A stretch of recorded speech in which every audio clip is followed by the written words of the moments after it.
नारायण बलि पूजा एक ऐसी पूजा जिससे हमारे पूर्वज आटे की एक गुड़िया में दोबारा जीवित हो जाते हैं। और ये पूजा होती कहाँ है? जी हाँ, महादेव के त्र्यंबकेश्वर मंदिर में। 12 ज्योतिर्लिंग में से एक ये मंदिर रहस्यों का पिटारा है, क्योंकि यहाँ बाबा महादेव धरती के ऊपर नहीं बल्कि अंदर विराजमान है। तो चलिए इसी रहस्यमयी मंदिर के बारे में विस्तार से जानते हैं। ब्रह्मा, विष्णु, महेश हिंदू धर्म के 3 स्तंभ जिनकी शक्ति से पूरा संसार चलता है। ब्रह्मा जो सृष्टि के रचयिता हैं, विष्णु जो इस जगत के पालनहार हैं, और महेश जो सब कुछ खत्म कर सकते हैं। हमारे पुराणों में त्रिदेव के इस संगम को बहुत पवित्र माना जाता है, और इसी पवित्रता का प्रतीक है महाराष्ट्र में गोदावरी नदी के किनारे बसा एक अनोखा मंदिर। एक ऐसा मंदिर जहाँ का सबसे बड़ा राज है यहाँ का शिवलिंग, जो धरती के ऊपर नहीं बल्कि धरती के अंदर है। ये एक अकेला ऐसा मंदिर है जहाँ की जाने वाली एक खास पूजा से उन आत्माओं को शांति मिलती है जिनकी मौत अचानक दुर्घटना से हुई हो या फिर किसी नाग की हत्या हो गई हो। गरुड़ पुराण में बताई गई ये पूजा है नारायण नाग बलि पूजा, और वो मंदिर है त्र्यंबकेश्वर महादेव ज्योतिर्लिंग। सदियों पहले ब्रह्मगिरी पर्वत के बीच एक आश्रम बसा हुआ था, जहां बहुत से ऋषि मुनि वास करते थे। उनकी तपस्या से प्रसन्न होकर वरुण देव ने उन्हें एक ऐसा कुंड भेंट किया जिसमें जल कभी खत्म नहीं होता था। गौतम ऋषि इस कुंड के जल का इस्तेमाल सभी जीवों की सहायता के लिए करने लगे।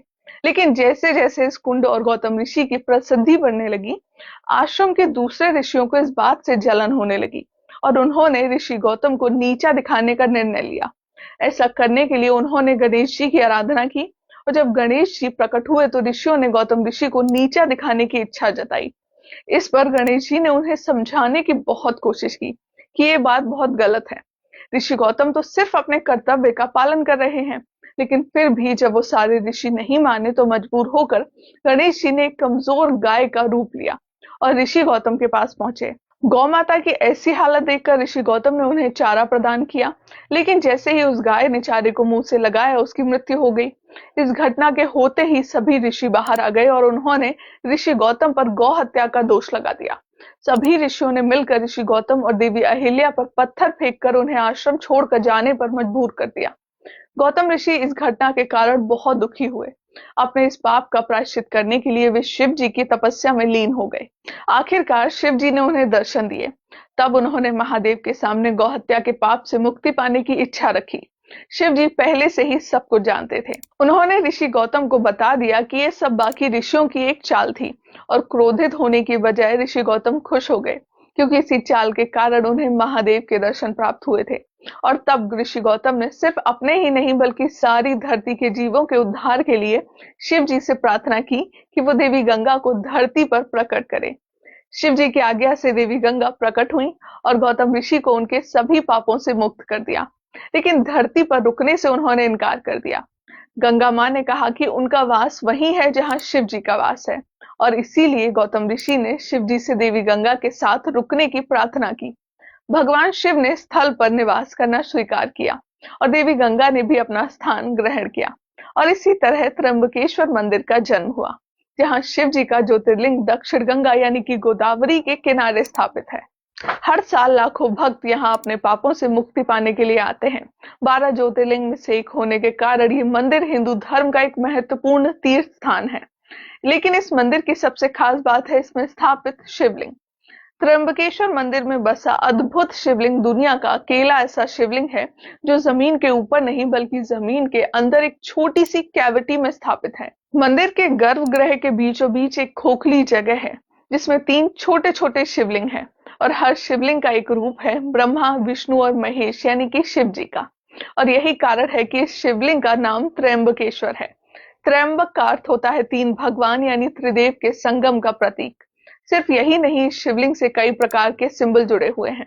शिवलिंग की 3 आंखें सूर्य, चंद्र और अग्नि को सेंट्रलाइज करती हैं, और इस शिवलिंग की पूजा केवल एक देवता नहीं बल्कि एक साथ तीनों देवताओं यानी कि त्रिदेव की पूजा के समान होती है। ऐसा माना जाता है कि जो भी इस मंदिर में दर्शन करने आता है वो त्रिदेव के आशीर्वाद से इस संसार के चक्र से मुक्त हो जाता है और उसे मोक्ष की प्राप्ति होती है।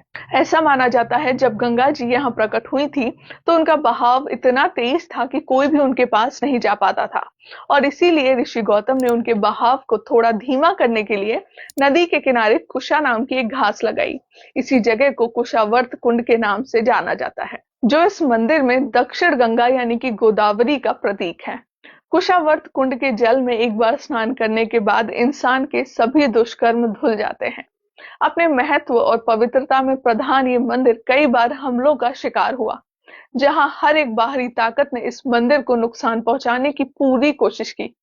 1690 में मुगल सम्राट औरंगजेब ने पूरे भारत में तबाही मचाई हुई थी। ये मंदिर भी उसके बुरे इरादों से नहीं बच पाया। औरंगजेब की सेना ने मंदिर पर हमला करके उसे तहस नहस कर दिया, और फिर इसी जमीन पर एक मस्जिद का निर्माण हुआ। ऐसा पहली बार नहीं था कि किसी मुगल शासक ने भारत की धार्मिक और सांस्कृतिक भावनाओं को ठेस पहुंचाई हो।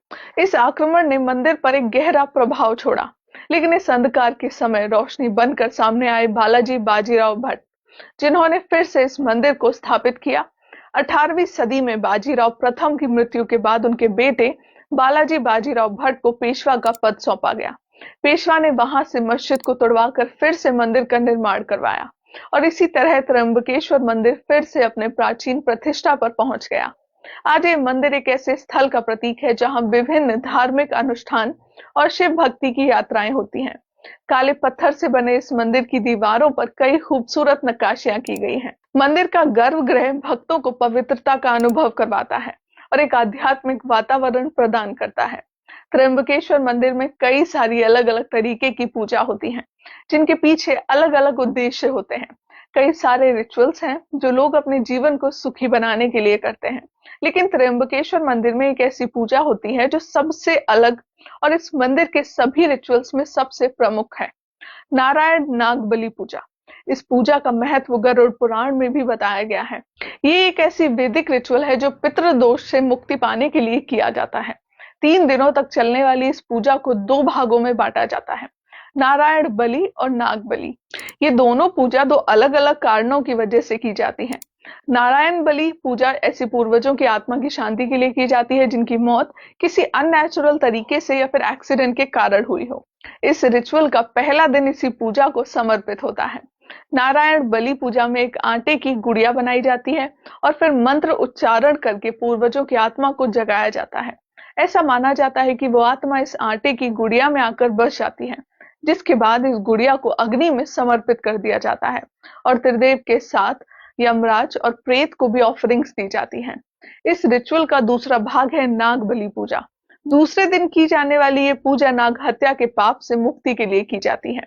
इस पूजा में आटे का एक नाग बनाया जाता है और फिर नाग की आत्मा की शांति और उसके अंतिम संस्कार के लिए पूजा की जाती है।